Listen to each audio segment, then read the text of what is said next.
നമ്മുടെ ഫാബ്രിക് നമ്മൾ മില്ലിലേക്ക് കൊണ്ടുപോകും കേട്ടോ. നമ്മുടെ മില്ലിലേക്ക് ഇതാ വണ്ടി കൊണ്ട് ഇറക്കി ഇനി ഇതിൻ്റെ ഓരോരോ പ്രോസസ്സിങ്ങാണ് നിങ്ങളെ കാണിക്കാൻ പോകുന്നത് കേട്ടോ.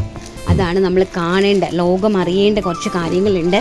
എത്രമാത്രം എഫേർട്ട് എടുക്കുന്നുണ്ട് എന്നുള്ളത് ഓരോ ആൾക്കാരും. ഇതൊക്കെ നമ്മൾ ഒന്നുമില്ലെങ്കിലും നമ്മൾ വിനോദസഞ്ചാരത്തിനൊക്കെ പോകുമ്പോഴെങ്കിലും കാണേണ്ട കാര്യങ്ങളാണ്. പക്ഷേ ഒരിക്കലും നമുക്ക് ഇങ്ങനെയുള്ള ഇതിലേക്ക് എൻട്രി ഒരിക്കലും കിട്ടില്ല കേട്ടോ. ഒരിക്കലും ആര് വന്നാലും എൻട്രി ഇങ്ങനെ മില്ലിനകത്തേക്ക് കിട്ടത്തില്ല. അത് വേറൊരു കാര്യമാണ് കണ്ടോ, ഇങ്ങനെ കൊണ്ടുപോകണം. ഇതാണ് നമ്മുടെ ഡ്രയർ. അതായത് ഭയങ്കര ഇത് കാണുന്ന കോടിക്കണക്കിന് രൂപയും ഭയങ്കര പവറൊക്കെ ഉള്ള ഹാൻഡ്ലൂംസുകളാണ്. ഹാൻഡ്ലൂംസ് അല്ല, മില്ലുകളാണ്. ഇതാണ് ഡ്രയർ. ഇതിനകത്തിട്ടാണ് നമ്മൾ കപ്പട വാഷ് ചെയ്യുന്നത്. ഇത്രയും വലിയ വാഷിംഗ് മെഷീൻ ഉണ്ടല്ലോ നമ്മുടെ, അതേപോലെ നോർമൽ വാഷിംഗ് മെഷീൻ അകത്തിട്ട് ആദ്യം നമ്മൾ ഇതിനെ നന്നായിട്ട് വാഷ് ചെയ്തെടുക്കും കേട്ടോ. അതിനകത്തിട്ട് നല്ലതായിട്ട് വാഷ് ചെയ്തെടുത്തിട്ട് അത് നിങ്ങൾ കാണുന്ന എത്ര പേരാണിത് ചെയ്തുകൊണ്ടിരിക്കുന്നത്, എന്തുമാത്രം ആൾക്കാർ, എന്തുമാത്രം ചൂട്. ഇത് വാഷ് ചെയ്ത് വന്നിട്ടുണ്ട് കപ്പടാസ് എല്ലാം വൈറ്റ് ഗ്രേസ് ആണ് കേട്ടോ. അത് കഴിഞ്ഞിട്ട് ഇത് സ്റ്റീമറാണ്. ഇത് സ്റ്റീമറിൽ നിന്ന് പുക പോകുന്നതാണ്. നമ്മൾ ഈ വാഷിംഗ് മെഷീൻ അത് നമ്മൾ ഡ്രയർ ചെയ്ത് വരത്തില്ലേ നമ്മുടെ ഫാബ്രിക്സ്, അതുപോലെ നമ്മൾ നോർമൽ തുണി അലക്കുമ്പം അങ്ങനത്തെ സ്റ്റീമറായി ഈ കാണുന്നത്. ഇതിനകത്താണ് നമ്മുടെ ഈ തുണി മുഴുവൻ സ്റ്റീം ചെയ്ത് വരുന്നത്. അതിന് വേണ്ടുന്ന അതൊക്കെ പവർ ഉൽപ്പാദിപ്പിക്കുന്നത് കൽക്കരിയിൽ നിന്നാണ്. നോക്കി കണ്ടോ, മെറ്റിലൊക്കെ ഉണ്ടല്ലോ, ഈ കൽക്കരി മെറ്റിൽ അതിനകത്ത് നിന്ന് അതിനെ ഖനനം ചെയ്തിട്ടാണ് ഈ തീ ഉണ്ടാക്കുന്നത്. നോക്കിയോ, അതിൻ്റെ മെഷീനറീസാണ് ഇത് കംപ്ലീറ്റും കേട്ടോ. ഇതാണ് മെഷീനറീസ്. ഗുജറാത്തിൻ്റെ പ്രത്യേകത എന്ന് പറഞ്ഞു കഴിഞ്ഞാൽ നമുക്ക് ഒന്നും അങ്ങനെ മലിനമാക്കത്തില്ല. ഇവരധികം നമ്മുടെ വായു ഒന്നും മലിനീകരിക്കത്തില്ല കേട്ടോ. ഇവരെല്ലാം ഭയങ്കര വലിയ പ്രോസസ്സിങ്ങാണ് ചെയ്യുന്നത്. ഇത്രയും കെമിക്കൽസൊക്കെ ഉപയോഗിച്ച് ഒക്കെ ചെയ്യുന്നതിൻ്റെ ഒക്കെ കാര്യങ്ങളെല്ലാം വളരെ നിസാരമായിട്ടാണ് അവരത് വളരെ വളരെ ഇതായിട്ടാണ് അവരതിനെ എരിച്ചൊക്കെ കളയുന്നത്. അത്ര ബുദ്ധിമാന്മാരാണ് ഇവരെന്ന് പറയുന്നത്.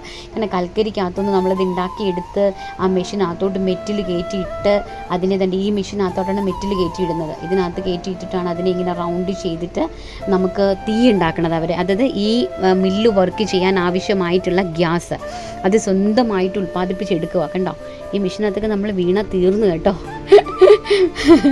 തവിട് പൊടിയെ അരഞ്ഞ് തവിട് മെറ്റിലായിട്ട് തിരിച്ചു വരും. ഇത് അങ്ങനെ ഇതിനകത്തിട്ട് വെച്ചിട്ട് നമ്മൾ വേണ്ട കണ്ടോ, ആ തീ വരുന്നത് കണ്ടോ സൈഡിൽ കൂടി, അത് ആ തീക്കകത്തുനിന്നാണ് ഈ സ്റ്റീം എല്ലാം വർക്ക് ചെയ്യുന്നത്. ഇതെല്ലാം ഹീറ്റ് ചെയ്യുന്നതും എന്നിട്ട് അതിനാവശ്യമായിട്ടുള്ള ഇതാണ് കണ്ടോ വരുന്നത് കണ്ടോ, ഈ തീയാണ് കേട്ടോ. ഇതിങ്ങനെ വരും. ഇതിനകത്തു നിന്ന് ഭയങ്കര ചൂടാണ്. ഞാൻ അതിനകത്ത് നിന്ന് ഉരുകിപ്പോയി കേട്ടോ. എൻ്റെ കോള് നിങ്ങൾക്ക് കാണിച്ചു തരാം. അത് കണക്കല്ല ഇത്രയും മനുഷ്യർ ചൂടത്ത് നിന്ന് വർക്ക് ചെയ്യുന്നത്. ഇതെൻ്റെ പുക എല്ലാം കരിവച്ച് കഴിഞ്ഞിട്ട് ഇതിൻ്റെ പുക ഇതിൻ്റെ ഏറ്റവും മുകളിൽ കൂടെ പോകുന്ന വലിയ കുഴലാണ്. ഏറ്റവും മുകളിൽ കൂടെ അങ്ങ് പുകയങ്ങ് പോകും. വെള്ളമെല്ലാം താഴോട്ട് വിടും, ഏറ്റവും താഴോട്ടാണ് വിടുന്നത്. ഇതെന്നിട്ട് ആ ഫാബ്രിക്കിനകത്ത് നമ്മൾ ഡ്രൈർ ചെയ്ത് വരുമ്പോഴത്തേക്ക് നൂലുകളുണ്ടല്ലോ, ആ നൂലുകൾ എടുത്ത് കളയുന്ന സംവിധാനമാണ്. അതെല്ലാം മെഷീൻ വഴിയാണ്. നമുക്ക് പൊങ്ങി നിൽക്കുന്ന മൂലുകൾ, ആ നൂലാണ് ആ മേളി ചുറ്റി വരുന്നത്. എന്താണ്ട് ഇങ്ങനെ ആ മേളി ചുറ്റുന്നത് കണ്ടോ, ആ ചുറ്റുന്നതെല്ലാം ഈ നൂലുകളാണ്. ഈ നൂല് ഇങ്ങനെ ചുറ്റി കണ്ടോ, ഇങ്ങനെ ചുറ്റിയെടുക്കും. അതിനകത്ത് എല്ലാം ഈ പൊങ്ങി നിൽക്കുന്ന നൂലെല്ലാം ആ മേളി കാണുന്ന അതിനകത്തോട് ചുറ്റി ഇങ്ങി വരും. എന്ത് വലിയ പ്രോസസ്സിംഗ് ആണെന്നറിയാമോ നടക്കുന്നത്. എന്നിട്ട് അതിനെ പോളിഷ് ചെയ്ത് വരും. നോക്കി എന്ത് ഭംഗിയാന്ന് നോക്കി. അത് സാധാരണ നമ്മുടെ ജോർജറ്റ് കോട്ടൺ ഫാബ്രിക് എല്ലാം ഇങ്ങനെ തന്നെയാണ് വരുന്നത്. ഇതിങ്ങനെ നല്ല രീതിയിൽ പോളിഷ് ചെയ്ത് കയറി വരും കണ്ടോ, പോളിഷ് ചെയ്ത് വരുന്നുണ്ടോ നല്ല രീതിയിൽ. ആ ചുളുങ്ങിയ നമ്മുടെ ഈ വാഷിംഗ് മെഷീനകത്തിൻ്റെ തുണികളെല്ലാം ചുളുങ്ങി കിടക്കത്തില്ലേ, അതേ സെയിം പ്രോസസ്സിംഗ് ആണ്. ചുളുങ്ങുന്ന സാധനത്തിന് നമ്മൾ അയൺ ചെയ്ത് ഹീറ്റ് ചെയ്ത് പ്രിൻറ്റിങ്ങിലേക്ക് വിടുക കണ്ടോ. എന്നിട്ട് ഇതിനകത്ത് കളർ കയറ്റും നമുക്ക് ഏതാണോ ബേസ് കളർ, റെഡ് ആണെങ്കിൽ റെഡ്, ബ്ലാക്ക് ആണെങ്കിൽ ബ്ലാക്ക്, ആ കളർ കയറ്റുന്ന സംവിധാനമായി ഈ കാണുന്നത്. അതിനകത്തോട്ട് ഫുള്ളും ഭയങ്കര ഹീറ്റാണ് കേട്ടോ. അവിടെ നമുക്ക് നിൽക്കാൻ പറ്റത്തില്ല. എനിക്കധികം നിൽക്കാൻ പറ്റാത്ത കാരണം ജാസ്തിയായിട്ട് ഞാൻ എടുത്തിട്ടില്ല. കാരണം ഭയങ്കര വലിയ പ്രോസസ്സിംഗ് ആണത്. നമ്മൾ ദൈവമേ, ഞാൻ അവരോട് പറഞ്ഞു നിങ്ങളുടെ കാല് കഴുകി കുടിച്ചാലും മതിയാകില്ല എന്ന് പറഞ്ഞു ഞാൻ ആ ജോലിക്കാരോട്. അത്രയും ചൂടത്ത് നിന്ന് എഫേർട്ട് എടുത്ത് ചെയ്യുന്നതാണ്. ഇതെല്ലാമാണ് നമ്മുടെ പ്രിൻറ്റിങ്ങിന് വേണ്ടി യൂസ് ചെയ്യുന്ന ലോഹങ്ങളാണ്. അതെല്ലാം ഇരുമ്പ് ഷീറ്റുകളാണ്. കാരണം ഇത്രയും വലിയ ലോഹങ്ങളിനകത്താണ് ഇത് ചെയ്തെടുക്കുന്നത് കണ്ടോ. പ്രിൻറ്റിങ് കമ്പ്യൂട്ടർ വഴി ആ ലോഹത്തിൽ, അത് ഇരുമ്പ് തകിടാണ് ഞാൻ നേരത്തെ കാണിച്ചത്. ആ തകിടിനകത്ത് ദാണ്ട് ഇതുപോലെ പ്രിൻറ്റ് ചെയ്തുകൊണ്ടിരിക്കുക കണ്ടോ. ഇങ്ങനെ പ്രിൻറ്റ് ചെയ്തുകൊണ്ടിരിക്കും. ഇതിങ്ങനെ പ്രിൻറ്റിങ് ആയിട്ട് അവർ മെഷീൻസിൽ ഇങ്ങനെ പ്രിൻറ്റിങ് കയറ്റി വിടും. നോക്കി, അതാദ്യം നമ്മൾ ആ പ്രിൻറ്റ് കമ്പ്യൂട്ടറിൽ ഇങ്ങനെ കൊടുക്കും. ഈ കായ്കളും പൂകളും ഒന്നും നിങ്ങൾ കണക്കാക്കേണ്ട. ഈ കായ്കളും പൂകളും ഒക്കെ ഫാബ്രിക്കിനകത്ത് വരുമ്പം ഫാബ്രിക്കിൻ്റെ ഭംഗി നിങ്ങൾ കണ്ടോണം. എന്ത് മനോഹരമാണ്. ഒരു ഫാബ്രിക്കിനകത്ത് 12 കളേഴ്സൊക്കെ ആഡ് ചെയ്യാറുണ്ട്. നിങ്ങൾ ശ്രദ്ധിച്ചിട്ടുണ്ടോ? അത് ജോർജറ്റിൻ്റെ പ്രിൻറ്റുകളൊക്കെ അതിനകത്തൊക്കെ ഒരുപാട് കളേഴ്സ് ഇങ്ങനെ ആഡ് ചെയ്ത് മിക്സ് ചെയ്ത് എങ്ങനെയാണ് ഇത് വരുന്നതെന്ന് നിങ്ങൾക്ക് അറിയണ്ടായോ? നിങ്ങൾ അറിഞ്ഞിരിക്കേണ്ട കാര്യങ്ങളാണ് ഇതൊക്കെ കേട്ടോ. നമുക്ക് നമ്മുടെ മക്കളോടാണെങ്കിലും നമുക്ക് പറഞ്ഞ് മനസ്സിലാക്കി കൊടുക്കാം. നമ്മുടെ മക്കളോടാണെങ്കിലും നമ്മൾ നിസ്സാരമായിട്ട് നമ്മുടെ ഡ്രസ്സുകളൊക്കെ വലിച്ചെറിയുമ്പോഴും എടുത്തെറിയുമ്പോഴൊക്കെ നമുക്ക് അവർക്ക് മനസ്സിലാക്കി കൊടുക്കാം. ഇത് നമുക്ക് കാണിച്ചു കൊടുക്കാം അവർക്ക്. കാരണം നമ്മൾ അറിഞ്ഞിരിക്കേണ്ടതാണ്, ഒരുപാട് പേരുടെ കഷ്ടപ്പാടും വിയർപ്പും അധ്വാനത്തിൻ്റെയും ഫലമാണ് നമ്മളിങ്ങനെ ഈ സ്റ്റിച്ച് ചെയ്തെടുക്കുന്ന ഓരോ പ്രോഡക്റ്റും. സ്റ്റിച്ചിങ്ങിൻ്റെതൊക്കെ ഞാൻ ഓൾറെഡി നമ്മുടെ നേരത്തെ വീഡിയോയിൽ കാണിച്ചിട്ടുണ്ട് കേട്ടോ. നോക്കി ഇതിനകത്ത് എങ്ങനെ ഈ പ്രിൻറ്റ് ചെയ്യുന്നത് നോക്കി തുണിക്കകത്ത് സാമ്പിൾ ചെയ്യുവാണേ. എന്നിട്ട് നമ്മളിത് സാമ്പിളിങ്ങിലേക്ക് വിടും. ആ ഫാബ്രിക് എടുക്കും. നോക്കി ഇതെല്ലാം നമ്മൾ സാമ്പിളിങ് ചെയ്തതാണ്, കളർ കയറ്റി ഇതെല്ലാം സാമ്പിളിങ് ചെയ്തെടുക്കുന്ന പ്രോസസ്സിംഗ് ആണേ.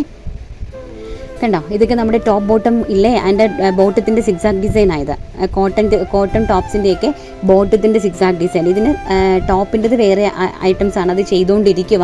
എല്ലാം കൂടി എനിക്ക് ഒരുമിച്ച് എടുത്ത് വീഡിയോയിൽ അപ്ലോഡ് ചെയ്താൽ തന്നെ ഭയങ്കരമായിട്ട് നീണ്ടുപോകും വീഡിയോസ്. അപ്പം നിങ്ങൾക്ക് ആവശ്യമുള്ള കാര്യങ്ങൾ മാത്രം ഞാൻ നിങ്ങളുടെ അറിവിലേക്കായിട്ട് ജസ്റ്റ് ഒന്ന് തരാൻ വേണ്ടിയിട്ടാണ് ഇത്രയും കാര്യങ്ങൾ ഞാൻ ജസ്റ്റ് ഒന്ന് ആക്കി തന്നത്. നോക്ക്, എന്നിട്ട് ഇനി അതിനെ പ്രിൻ്റ് ആക്കും. നോക്കി, ഇത് കളേഴ്സാണ്. ആ വൈറ്റ് ഫാബ്രിക്കിനകത്ത് നോക്ക് ഫിനിഷിങ് സ്റ്റേജ് ഇങ്ങനെ ആക്കി കൊണ്ടുവരും. അതൊക്കെ നിങ്ങൾ കാണണം കേട്ടോ. ലോകത്തിന് ഇതെല്ലാം അറിയിച്ചു കൊടുക്കണം. കണ്ടോ, അതിൻ്റെ നെക്സ്റ്റ് കളർ 12 കളറാണ് ഒരു ഫാബ്രിക്കിൽ കയറുന്നത്. നോക്കിക്കേ, 12 കളറിൻ്റെ പ്രോസസ്സിങ്ങാണ് ഈ നടന്നുകൊണ്ടിരിക്കുന്നത്. അതിനെ ഫിനിഷ് ചെയ്ത് ഇങ്ങനെ നമ്മൾ ഈ മെഷീൻസ് അങ്ങോട്ടും ഇങ്ങോട്ടും ആയിട്ട് തിരിച്ചു വരുന്നത് ഇങ്ങനെയാണ്. കണ്ടോ, ഇങ്ങനെ അതിനകത്ത് പ്രിൻ്റ് കയറി അതിൻ്റെ ബേസ് കളറാക്കി ഇനി ഇതിനെ ഉണ്ട്. ഇനി ഈ തുണിയെല്ലാം വാഷ് ചെയ്യും. കാരണം ഇതിങ്ങനെ തന്നെ നമ്മൾ ഉപയോഗിച്ച് അതിൻ്റെ എല്ലാത്തിനെയും കളറ് പോകും. അപ്പോൾ അതെല്ലാം നമ്മൾ വാഷ് ചെയ്യും.